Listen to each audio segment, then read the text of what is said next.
snack. Me and you gonna have a little chat about books.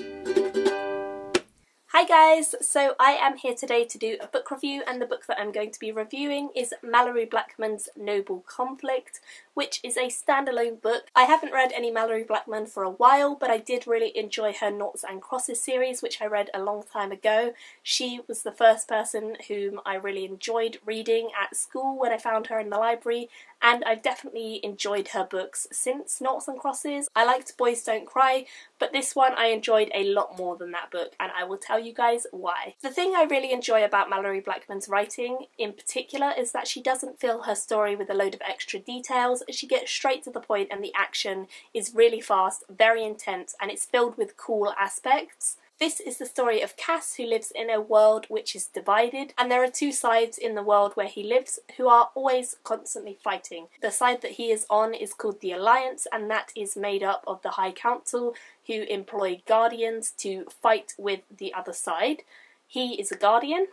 And then the other side is called the Crusaders, and they employ the insurgents. The insurgents are basically terrorists, and they are constantly doing things that seem illogical, and they are constantly blowing up areas of the land that the Alliance live on, and they are constantly doing terrible, terrible things. So everyone who lives in the Alliance and is part of it really hates the Crusaders, and there is a big war that has been going on for many, many years. The reason that the Crusaders want to fight with the Alliance rather than just settling in their own land is because the land where they live is completely toxic, and there is lava all over the place, and it's not very habitable. Cass is a guardian. Right at the very start of the book we see that he is actually the son of two very famous guardians, but he doesn't want to use their name to get himself further in the world. He wants to prove himself on his own merit, and he wants to become a really good guardian because he believes in that. He believes in the cause, he believes that he wants to protect his people, and he's a very kind-hearted, strong-willed character. He was actually raised before this on a melon farm with his uncle up until his mother died, and then after his mother had died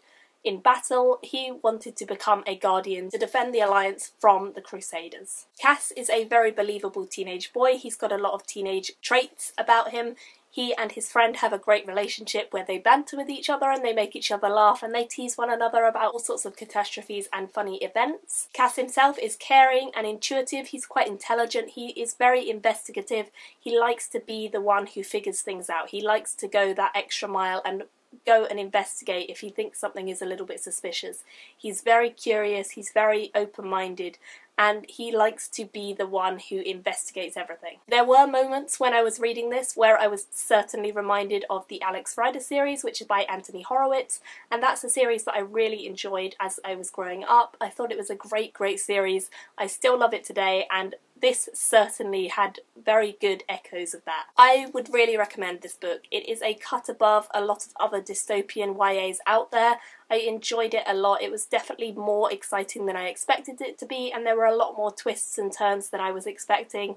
Some of them were darker, some of them were more exciting than I ever anticipated there being within this book, and it's quite a short read, so it's very, very fast paced to get through. It was also a book where the intensity increased drastically as it got towards the end, and I felt like Malorie Blackman certainly wasn't afraid to push the limits of YA and to do things that weren't always seen in YA as a genre and a category, so I really liked that. Overall, I would really have enjoyed seeing a companion novel or a sequel to this, because I feel like the world has so much more depth that could be explored, but as a standalone book it was a really, really good one, and I very much enjoyed it. I will certainly be on the lookout for more Malorie Blackman books in the future, because this certainly isn't a new release. I think it came out in 2013. But yeah, I definitely want to pick up more by her, and I gave this a solid 4 out of 5 star rating.